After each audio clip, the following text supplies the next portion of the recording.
free to just say, I got to go. It's okay. Okay, let me get the chat up so I can see this.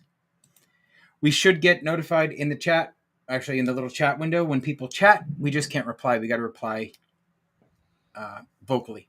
No, I don't know. I don't know why. Like a Q&A. Yeah, pretty much, right? Imagine.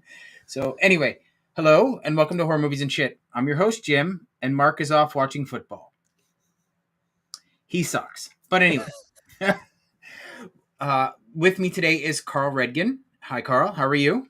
I'm doing very well, thank you. So you are an Australian filmmaker, but you're in LA, correct? No, I moved to America, but I actually live in Reno. Ah, Reno. I knew it was somewhere near the West Coast. Yeah, it's not too far from LA. You know, I could drive there. Right. It's closer than Australia.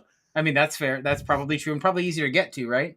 Than Australia, you mean? Yeah, probably. So you have, I saw 2 short films that you've done so far, and that's, I always want to say Outer Banks, but it's Outer Reaches and Closed Circuit. That's correct, yeah. So Outer Reaches, as I understand, is a pretty lauded work, right? You've won quite a few film festivals and awards. So tell me about that. Yeah. How did that short film come about? Sure. So I've worked in film in Australia for quite a while. I used to be an AD, and so I'd work on a lot of other people's films. And I was working a job, a management job, getting quite a good pay. But it was one of those jobs where you sort of sit at the computer and you kind of long for a dream of making movies and doing something creative. And so I was sitting at my desk and kind of looking at my bank account going, it's got a good amount of savings coming through. And I rang my producer friend Ruben and said, you know how we've always talked about making a good solid short film that's got a combination of practical and aliens and whatever, and I said, well, I think that the time is now. And so I went away and he said, give me a good script. If you can give me the script and then it's something that I want to come on board on, then we'll put the team together. So I went away working because I was working this job and living on the site as well. So I wasn't paying any rent. I wasn't paying any bills. And after my shift, I would just write my script because I didn't really have anything else to do. Okay. And 2 weeks later, I rang him again and said, hey man, I've got the script. Wow. And 2 weeks. Yeah, so I already had the idea in mind. It's something I'd been thinking about for about 5 or 6 years, knowing that I just didn't have the money to do it. Mm-hmm. And so then we started putting the team together, doing all the pre-production. And so Ruben came on board as someone who could get me the crew and get me, introductions with actors and locations and that kind of stuff. And so I, after about a couple of months of doing pre-production, I put my resignation at my good job, and my boss was like, but you're one of the best people we've ever had in this role. I went, yeah, but I'm gonna go to Melbourne and make a movie. And so he was very surprised about that decision. And and then went full into production mode, hired actors, and then that film kind of did really well, and we got it into a bunch of film festivals, and it started getting some traction and winning awards. And now it's on Dust, and it's the 3rd most played video on Dust in the last 12 months, which I think is pretty good achievement considering they release a video 2 a week or something like that. I mean, that is pretty good. I have to say that your short film Outer Reaches has some of the best visual effects I've seen. It's pretty amazing because it's better than a lot of Hollywood blockbusters. Sure. How did that happen? Well, it's interesting. So when we got to rehearsals, so this is almost a couple of weeks, maybe a month out before shooting, I didn't have the visual effects team locked in at that stage. And so I put a call out for people, and this guy came on board, Jason, who sort of had a visual effects team as part of his editing package. And we went over the detail. And so he was on set. And when we were shooting the film, we didn't know what the visual effects were going to look like. We had an idea that I wanted to have the wrist apparatus and the screen that he types in, and obviously sky replacement. So the visual effects team is called Nippon Studios, and they're based in Chiang Mai, Thailand. Okay. And so once the film was finished and we shot it, I went over to Chiang Mai to their studio, and there were 4 like people just doing all the rotoscoping. There was like a whole studio. They had all this everything storyboarded, and I walked in and I was like, "Am I a real filmmaker now?" Like a whole production post house that was working just on my film, and they did a really amazing job. They did all of so what we did to get the shot to get to look like that it's on a planet is that we shot all of the stuff that's inside the ship on a soundstage, Okay. and then they rotoscoped all the green screen out of the when the door opens. They put the sky in that we shot on location, and then they did all of the digital replacement of the screen, and they did all of the ship coming down at the start. So if anyone is currently watching this who's seen the film, you'll sort of know what I'm talking about. There's a massive visual effects sequence at the beginning where we use the actual ship. My editor got 360 photo of that, and then they put it into their visual effects program. And then when I got there, he said, "I want to show you the opening scene," which I hadn't seen at this stage. Right. And so I'm sitting there in the studio, and he presses play, and I went, "Man, that is so cool." It was. And I was like, straight away went to my team and was like, everyone's going to be so impressed by the visual effects. And it's probably one of the things that really stands out that made me, that goes from making films with your friends in the backyard or just shooting something on the weekend to something very strong and solid that is going to get into the festivals. You have a really cohesive like color palette. Everything is really, I mean, it's beautiful. It's a beautiful film. Do you plan all of that out while you're, while you're coming up with the idea for the film? Did you know you wanted all the rich browns and then the blues in the background and all of that? Do you plan all that out, or does it just sort of happen naturally? So the color palette was very specifically planned. So my production designer Sasha and we spent months on the look, and that includes the suits that we built, the ship itself, even the logo. So that's the logo for the ship company, which is called Fortuna, or their like team, which is called the Vast Horizons Company.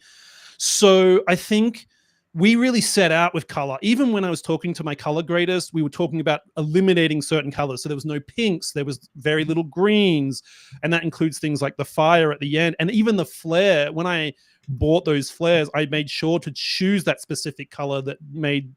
So everything for production design, color choices, even in the sky replacement and the alien itself, the creature, all of those colors were very specific, and I made sure that everyone that was kind of designing things from the builds to the creature design, we knew that that's what the look was. And I had a lookbook, I had a mood boards, so that was very specifically chosen. And so when the visual effects team came on board, they knew that in advance. Even though we hadn't had them in that pre-production stage, they came on board knowing that's what my color was going to be, and that's what we had that look in mind when even before we started rehearsals.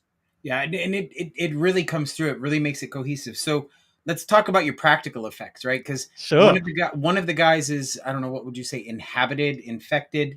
He's assimilated. Assimilated. Is what we was using on set, right? So, I mean, that makeup must have taken a long time. I mean, you have breathing tentacles and everything. It's pretty horrific. Yeah, it's actually awesome. Have you seen the film Late Night with the Devil? Of course.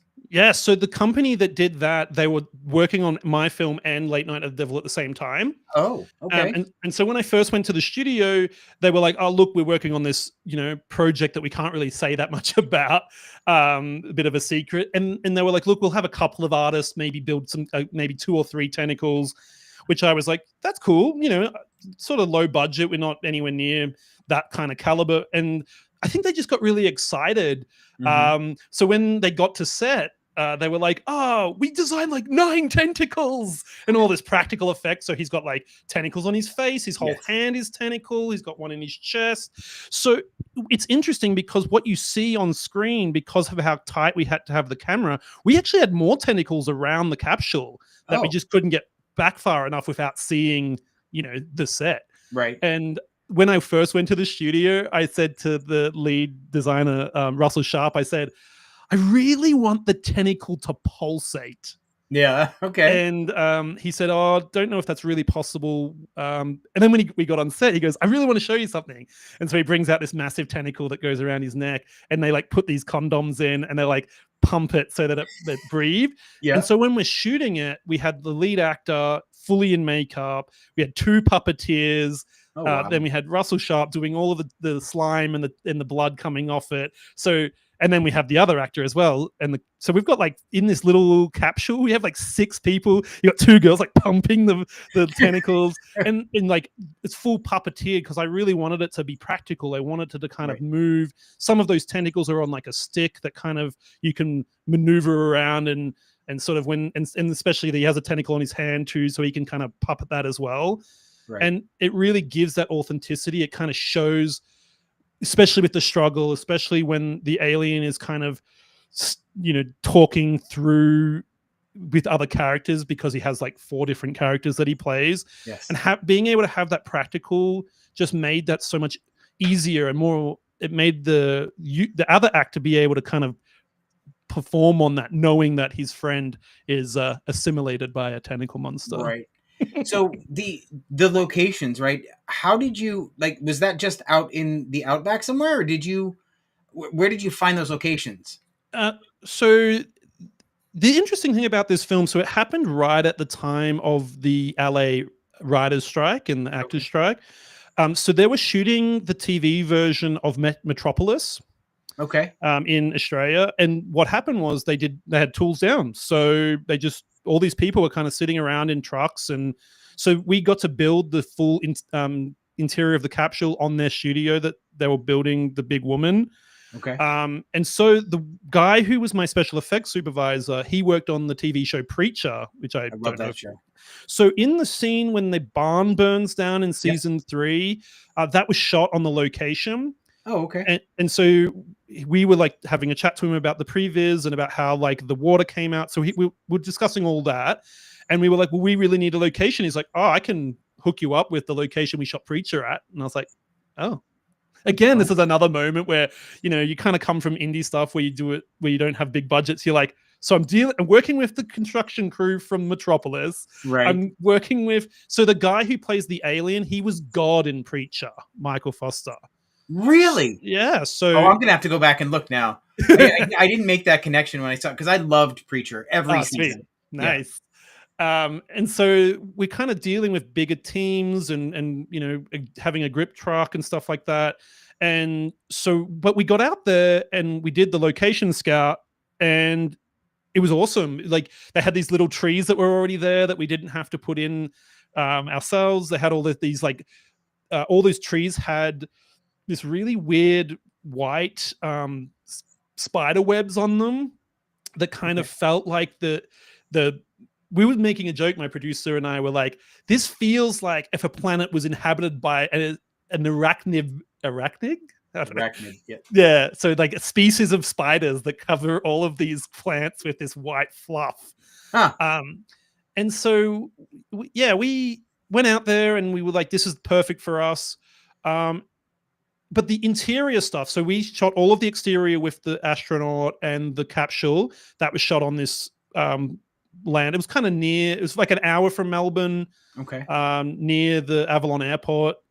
For all my Melbourne fans who are currently watching this, do know where that is.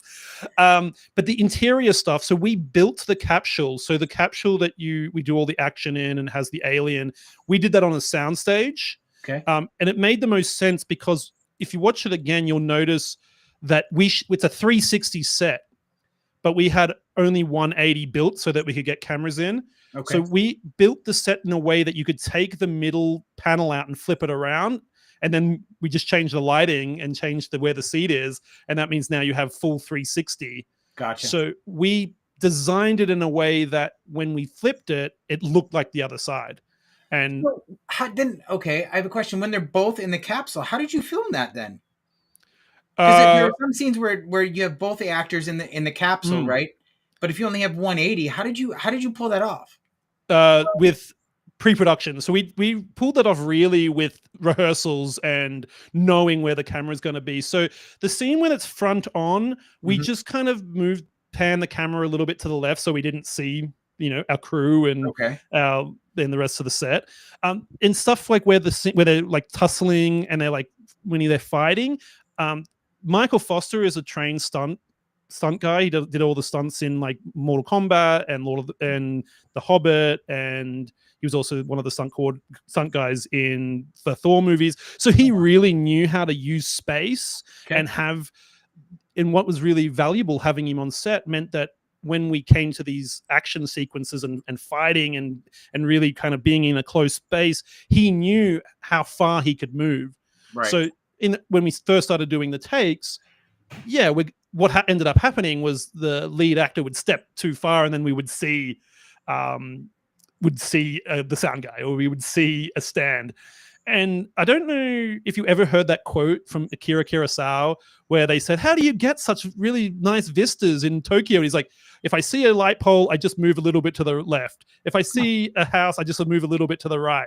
And so we took that approach where we just had to shoot as tight as we could, almost millimeters. Like Wow. I would say to the DP, I'd like, "Oh, can we pull out here on the slider?" And he's like, "If we pull out, you're seeing the set." And so we were really constrained to how much we could show, and that's one of the reasons why we couldn't show all of the tentacles and Right. show. We had a brain that was built that could kind of like pulsate when Artemis talks, which is the AI that we designed. So you get to the edit, you're like, "Oh man, I wish I saw more of the set," but Right. it means that you have a more cohesive and more like structured shot because you have no choice but to only shoot that way. And you do a really good job, because I would not have known that you were under that constraint. It looked like it was intentional. So that was beautiful. Yeah, I mean, it was intentional because we designed it that way. Right. But not intentional in the sense that we can't like get a steady cam where we're going all the way around them, or we can't do dolly shots or stuff like that. But Right. I think the effect is still there. So I'm curious, because this is not actually, neither short has a real happy ending. Right. So do you have aspirations or dreams of expanding this short film? Absolutely. I think that I would love to do a feature film of Outer Reaches. It's funny because I wrote a script with my production designer Sasha. That was the feature film version where the alien goes back on the ship and then it's trying to get back to Earth. Like at the end, and this is a little bit of a spoiler for the people who haven't seen it yet. If you watch it, there's a little bit at the end that kind of reveals what's coming next. And so I started writing the script, and I wrote the whole pitch deck. I had the treatment all in line, and I was going to start pitching it to the crew and to my actors. And then a week later, the trailer for Alien Romulus came out, and I rang my production designer and said, "You know that script that we're working on that is set on the ship where they're like trying to like run from this parasitical alien?" I'm like, "That's the plot for Alien Romulus." So Yeah, but I feel like this would have been better.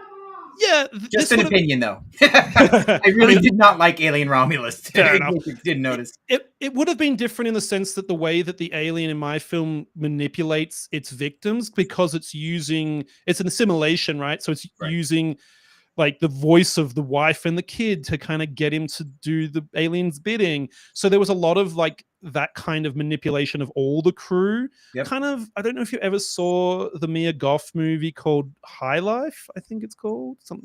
It's a sci-fi film that kind of uses. I'm not a Goth fan. Fair enough. So, but so no, I haven't seen it. But so what I'm going to do is I'm going to go away and write the script. I kind of did Closed Circuit as I wanted to make another short that was sort of in the horror genre. And I think that people keep saying that they would really like to see the feature maybe set more on the planet and see what happens with like maybe have this just sort of as a scene that fits in the movie, and then we can have the alien. I don't know. When you watched it, did you have any kind of ideas that you think that you would love to see? Honestly, because I caught that part at the end you were just talking about, that's a natural progression. Like I would want to see the main character's story end and then see it jump, right? Okay. See it continue. That feels like a natural progression to me. Yeah. So kill off the commander, you say? Yeah, I mean, I don't know about kill him off, but somehow bring him to a close, because the whole thing is he called the ship. Sure. So yeah. Exactly what this will be a little bit of spoiler, but exactly what he's told is going to happen happens, and that Yeah. feels like that's the natural progression, the way that the film carries, in my opinion. Yeah, and then you see the like the rescue ship coming Yeah, down, and then it's like then the alien species is kind of taken over that ship, and then it's like yeah, what's next in the story. And I think that that's why I wrote this script set on the ship hurtling towards Earth. yes, And that would be sweet if I had the budget and of someone course, wanted to right. make it, then I'm super keen to make that as a feature. It is a natural progression. I think it would be great, in my Yep. opinion, because I will say, with a lot of short films, a lot of them are on a very tight budget, and in some of them it shows. This one was so well produced and so well done that I Mhm. loved every minute of it. Oh, well, thanks so much. Um, and I set that when I wrote this film and started producing it, I set my goal to make a short film that was different to what that other people have seen. I wrote a 3-act structure, has a conclusive ending, really tight visuals and really, using the money wisely. Because when I went to so many film festivals, and I've seen probably maybe 2,000 short films in my life, maybe even more, and go to at least 10 festivals a year. And I was always a bit disappointed with some of the short films because it always felt like a scene or a Yeah, sequence, and it never felt like a full explored story with the characters weren't developed enough. And I went, how do I not do that? How yeah, do I make something that's completely different, that feels like a feature film that happens to just be 12 minutes? and it does, right. The story has those three parts. Like I said, that's why the natural progression in that story arc, for me anyway, would be Mhm. that the captain's story ends, Yeah. and now we're seeing the rescue ship or his unintended consequences. Yeah, absolutely. Especially my favorite line, which I love, is when Artemis says that it is going to be like he says, intergenerational debt, Yeah, incarceration. So his actions and his consequences in not just in affect him, but affect his children and his right. grandchildren. And you could easily have, because of the way that time works, you could have his son be the lead in the next film where he's like having to go to the ship, sort of like Event Horizon style, where Yes. he's coming back and being Yep. like, oh, what's going on? Oh, there's an alien on the ship. Oh my God. Exactly. Yep. Absolutely. So let's talk about the other film of yours that I watched, Closed Circuit. Sure. This was a lot of fun.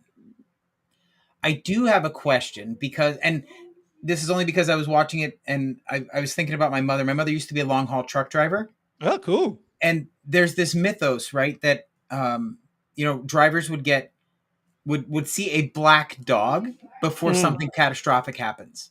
right. So I thought about that when I saw the black dog in your film. Obviously, again, portend of not great things. Mhm. So I was curious if you intended. I mean, if you'd actually heard that myth, because it's exactly that, right? He gets overtired. So first, give us the synopsis, the elevator pitch for your film before I ruin it. Sure. So the idea is that a security guard works the graveyard shift, and he's having trouble sleeping, and he sees the black dog on the monitors, and so he goes to explore this office building and sees the dog. And then a bunch of weird stuff starts happening, and then a 8-foot demon monster comes out and takes him to hell. Yep. And then to escape that, he is sort of running through the office, and then he sees the black dog again, who transforms into the demon monster, and then sort of shit goes down. It Um, does. and to answer your question, yes, the dog is a warning. It's an interesting thing because there's a few different theories. The black dog bites. It's about depression, but really, it's a warning for the ancient saying about, if you see a black dog, it's warning for trouble. Right.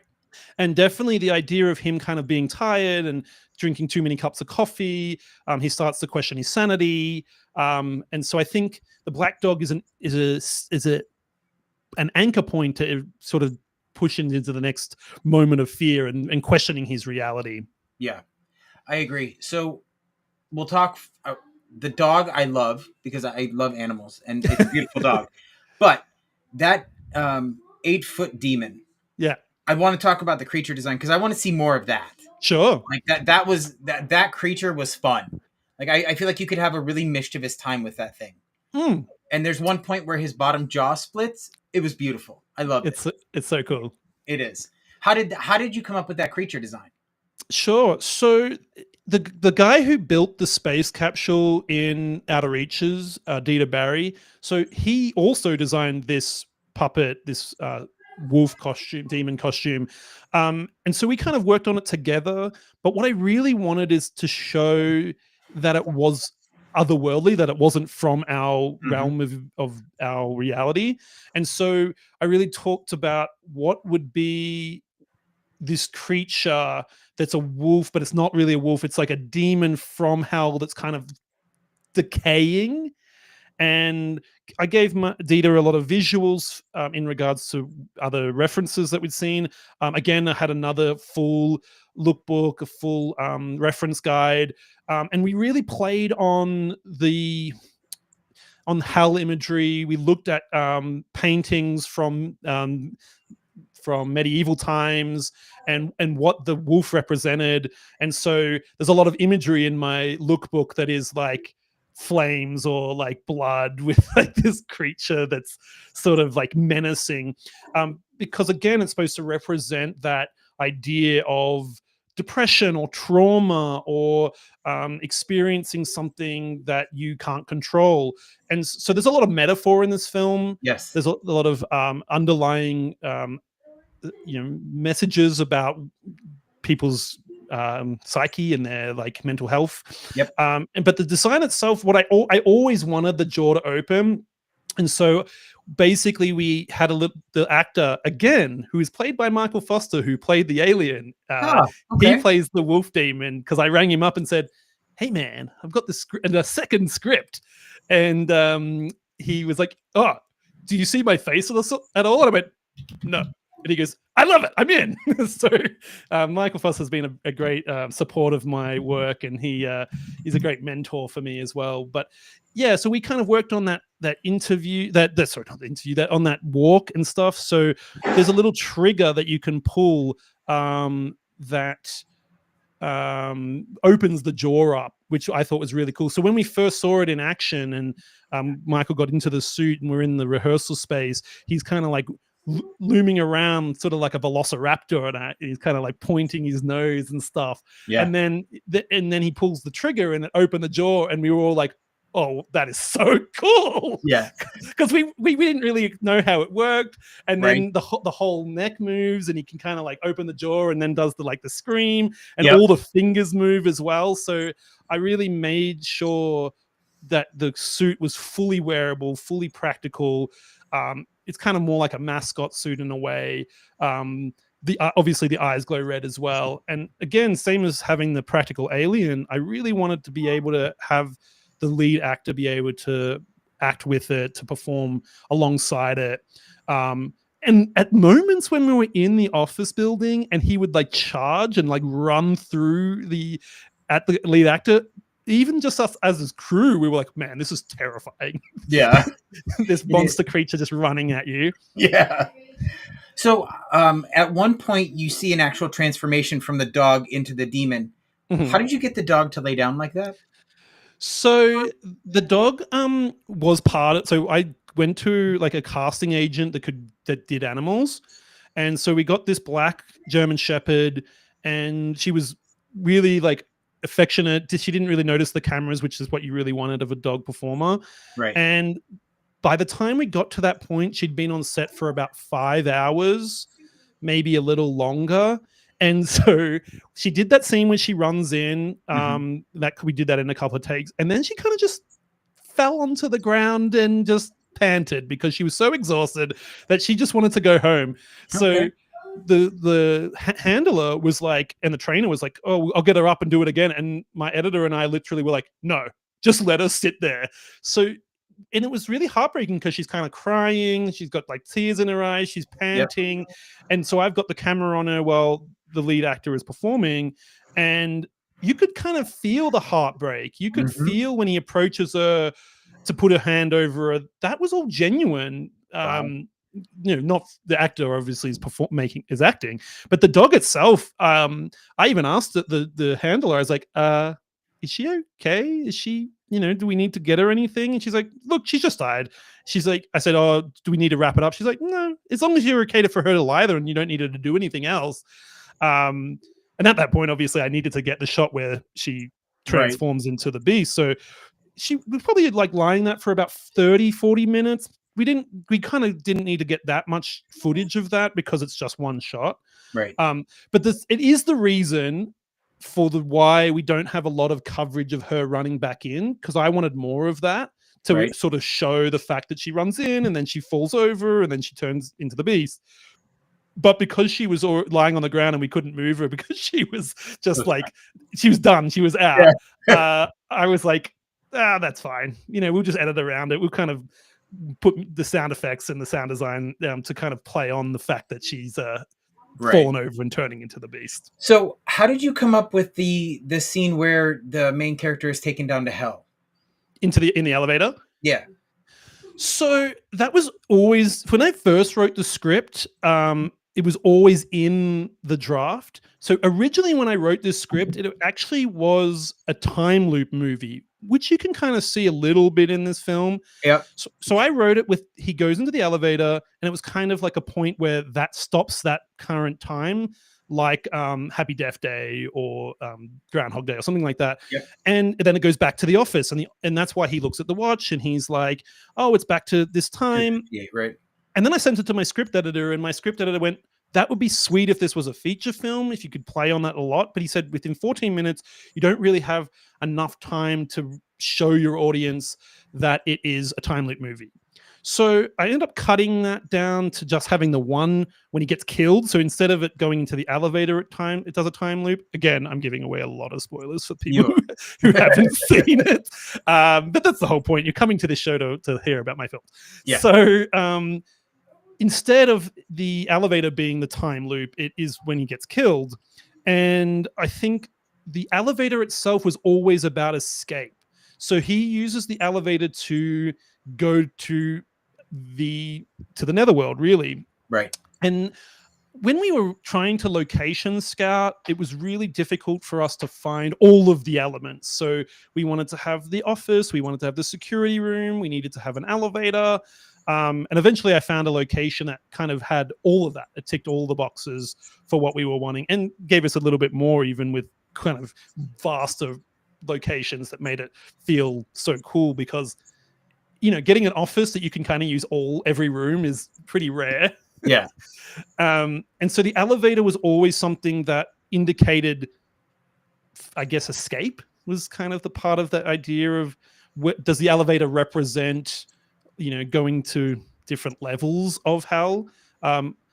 Originally, when I did the production design, I had a copy of Dante's Inferno on the desk, and my production designer said that's way too on the nose. Let's make it more, the audience to kind of guess and sort of have more open for interpretation. It's not just the 7 levels of hell. Right. That's fair. I mean, but again, you have some really stunning visual effects in this film. You really do. Like the scene where he's, the main character is like rubbing the blood on his face and all that, the hellscape behind him. Like it was beautiful. So, did you use the same company to do the visual effects? Yeah, I did. So I used Nippon Effects in Chiang Mai. And so that, for people who are going to watch it, so it's playing at Days of the Dead in a couple of weeks and then a couple of other festivals in the next few months. So that's my first acting credit. That's the first time I've ever acted on screen. Oh, okay. And I think I did a pretty good job. Yeah.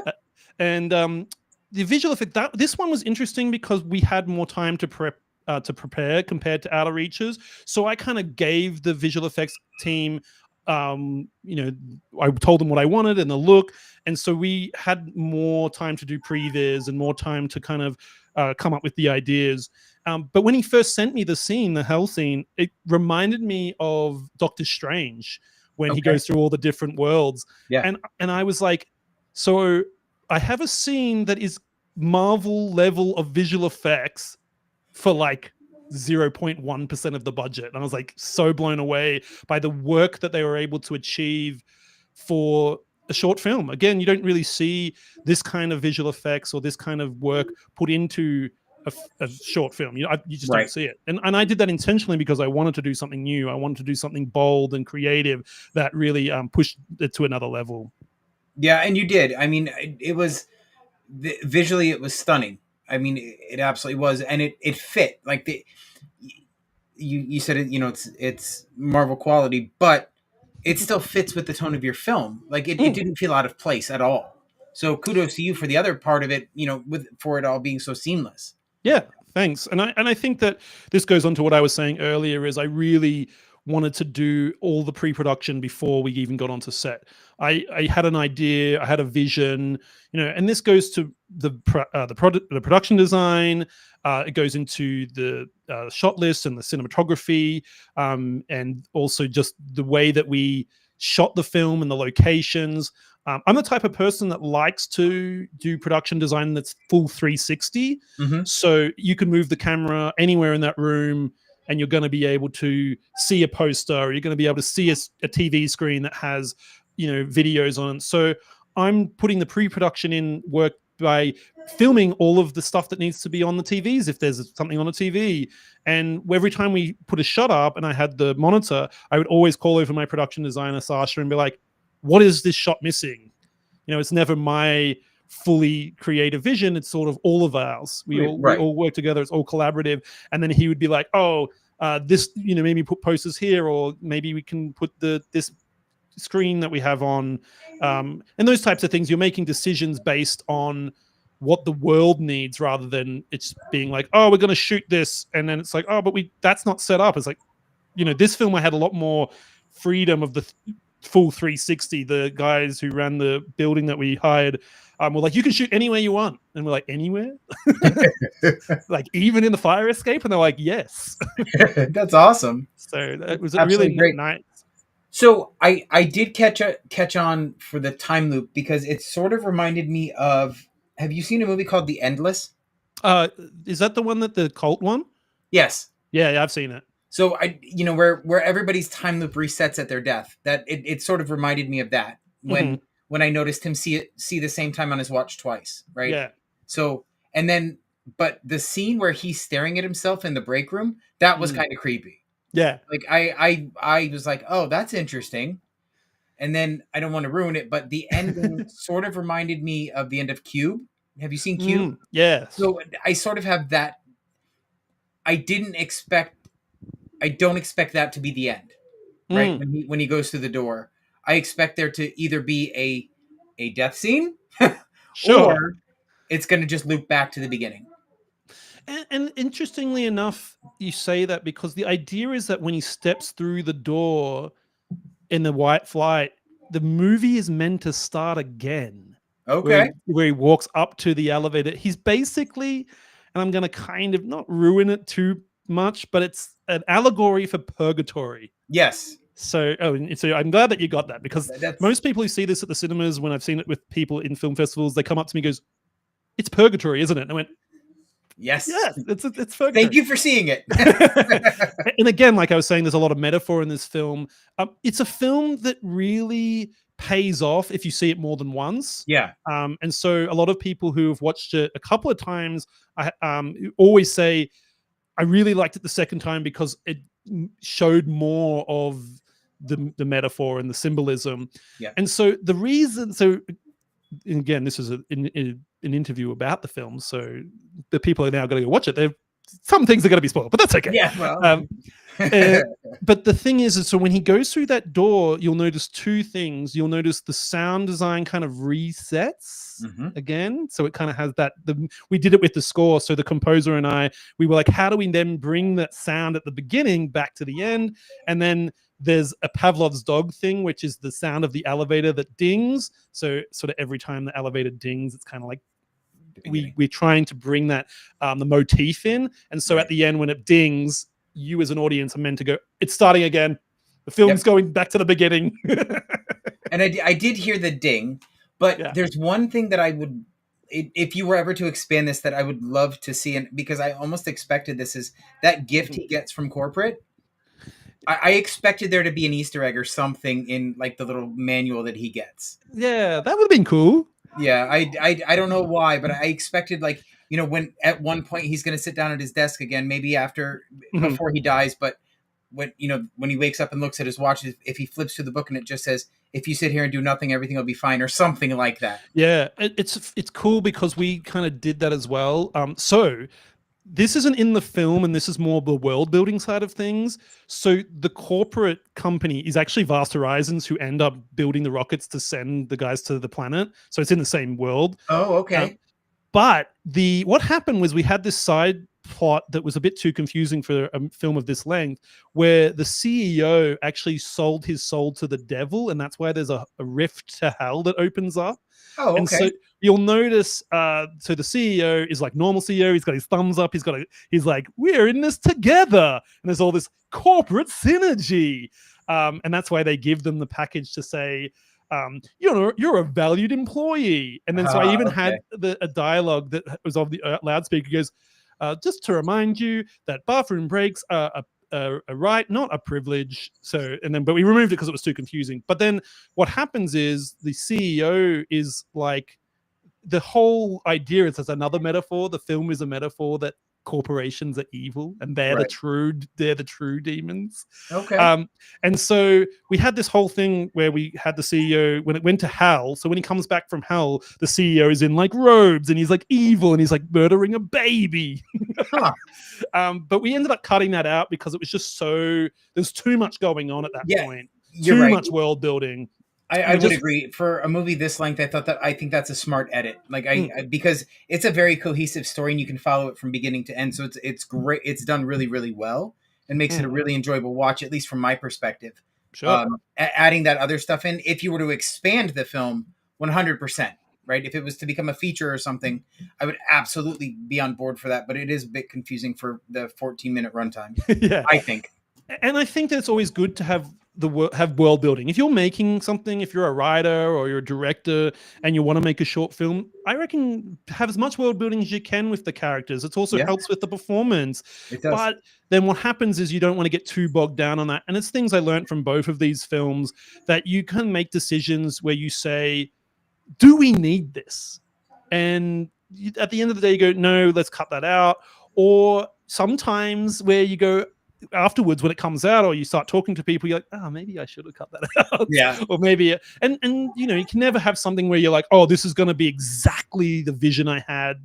If we're making films like that, then we're not really doing our jobs. Things always change. You always have to be, up for making choices. And I think that it would be really cool to expand on this world. Mhm. This character who's the security guard is just one character. You can kind of play on this CEO character and you can kind of make it a cool sort of 80s slasher, not slasher, but like 80s, um, you know, visual film that's sort of cosmic horror, similar to The Void. Um, Oh. if you've ever seen The Void or I've something. I've seen it. Not a fan though. I feel like we have different taste in films, it seems. Probably.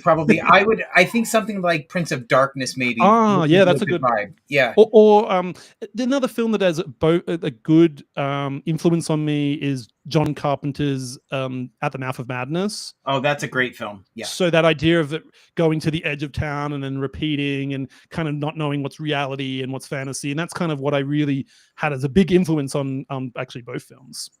and I mean they're both totally solid. I loved them both, and I did not expect to be perfectly honest. Of Only because you never know what you're getting with a short film, right? Some of them are course. great, some of them are not so great, but these were both fantastic.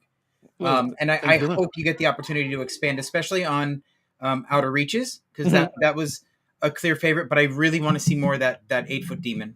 I Yeah, really do. it's kind of cool because it just sits at my builder's sort of warehouse. He has all these props and stuff there, and I'm in America now. But if I go back to Australia and back to Melbourne, I'd love to kind of work on another project with that creature. Yeah, Again, it doesn't have to be the closed circuit story. We could just make a cool monster movie that's based on this demon from hell.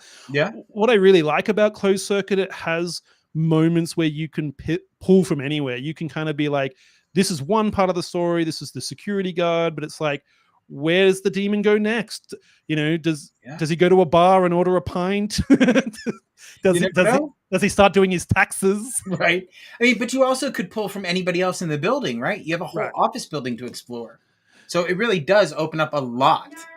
And even so with the cleaners, so right at the beginning you see the Yeah. cleaners and they're like, you can kind of touch on those types of characters. They speak in like a weird hell speak that my production designer invented. So they're like, it's kind of like the idea of that. The reason that exists is because it's supposed to feel not normal. And because this is a repeat movie where the credits, where he goes through the door and before the credits, it starts the day again. Well, these are the moments like in a game where it starts glitching or starts being like abnormal, which I thought was really clever, like a fun Easter egg. You have gone quiet, Jim.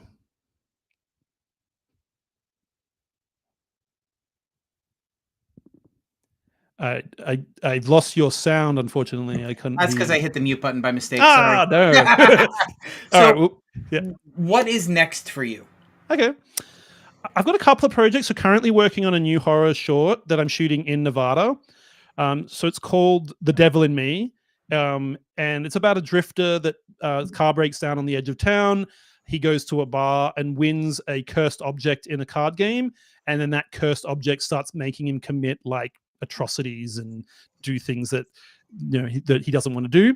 But I'm actually also in development of a feature film at the moment that I'm looking at hopefully shooting next year with if I get the funding and whatever. And that's a sci-fi action film. So it's set in Thailand. So because my visual effects team are in Thailand, they have a bunch of stunt people and pyrotechnics people. So I'm shooting this film. I'm not going to give too much away, but basically it's about a professor that designs this technology, and then he gets kidnapped in Thailand and he meets a hacking gang who've stolen his technology and they're using it for crimes. Oh, That's all I'm going to give you at the moment. that's That's totally fair. No yeah. spoilers on that one. But that's going to be a bigger project. That's going to be looking at 90 minutes, lots of extras, lots of stunts. If I would say compare it, it would probably be like The Matrix kind of combined with maybe like John Wick, but not as much actiony, and more sci-fi. So it's kind of like The Matrix, but if you set The Matrix in Thailand and had like Thai hackers, something like that. I mean, that's fair. It sounds like an interesting premise, so I'm excited to see where that comes from. What other conventions or film festivals are you planning on entering your films in? So as mentioned, Closed Circuit's about to play at the Days of the Dead Film Festival. That's in Atlanta. Yep. It's also playing at the Milwaukee Horror Festival, which is in Milwaukee, surprisingly. Surprising. There's a bunch of other festivals coming up. I would probably most likely be playing at Chattanooga, and then maybe Panic Fest as well. They were great supporters of Outer Reaches and definitely would love to have me back. So what's really good is that I've sort of built relationships with these festivals with Outer Reaches, and then I kind of made this film and was like, hey, I now have a horror film. And usually, because of the reception from my first film, they normally want to see me back, and it's kind of nice. Obviously festivals like Screenfest as well is a good one. I'd love to have a film play it at Fantastic Fest, but with the new film The Devil in Me, I would be looking at having that as a bigger festival. I'd love to have it premiere at something like South by, at the Midnight Shorts, or at Fantasia. But basically I'm kind of starting in these films and talking to people like yourself and kind of building my name, and then every project I make is bigger. Every sort of release is more. I try to go to bigger festivals and more prestige, and then hopefully by the time that the feature film comes out, then people kind of know my name and go see my film at the cinemas. Of course they will. I mean, it's great quality, so I'm in for it. I'll be there opening night. I promise. Oh, nice. So what inspires you to make these films? That you talked a bit for each short film about what inspired you specifically for the movie, but what films or what got you into filmmaking? Sure. I think I've always had that drive. When I was 12, 13, I still had a VCR and just starting to get DVDs. And I bought Clerks on DVD. And I was a bit too young to probably be watching things like Pulp Fiction and Clerks, but I had an older sister who was 10 years older than me. and we would go to the video store and she would be like, what do you want to watch? And I'll be like, oh, I want to watch, the movies that I'm sort of reading about or whatever, Pulp Fiction or Fight Club or or Clerks, with probably not my mother's necessarily approval. I know that she's currently listening to this, so that she'll find this funny. Like one time, my sister rented Boogie Nights, and my mum knocked on the door, and she goes, "You better not be watching Boogie Nights in there."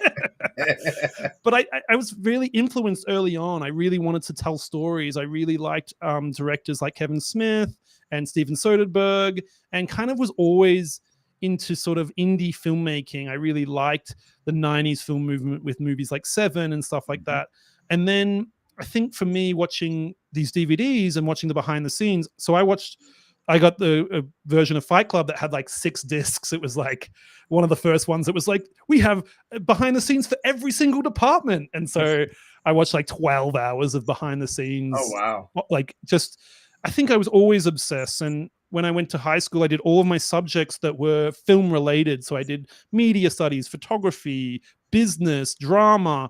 And when I finished high school, I said to my parents and my grandparents, I said, oh, I'm going to film school. And they went, absolutely no surprise. They were like, knew straight away that was the next progression. And I think for me, what influenced was not like the big, films like Star Wars or stuff like that. It was more smaller indie sci-fi stuff. So the film that I watched at the cinemas that made me want to be a filmmaker and go, that's what I want to do, was watching Eternal Sunshine of the Spotless Mind in the cinemas in 2004. That's a bold choice. It's a very divisive film.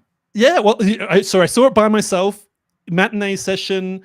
I watched it like first year of film school, and came out and grabbed the janitor and said, how good was that movie? And he goes, I don't know, I haven't seen it. And I went, oh man. And then it was years later that it started getting that cult status, and it always sort of stuck with me. It was like, how can you make a film on a lower budget to then have that effect? And then I started following all of Charlie Kaufman's movies. So that was like Being John Malkovich and Adaptation, and also a lot of those, Spike Jonze movies as well. So really following these indie directors and seeing what they were able to being capable of. And one of the biggest directors that made me sort of follow all his work and was Edgar Wright. So after seeing after seeing Shaun of the Dead, I was like, this is how you make movies. And I even have a Scott Pilgrim tattoo.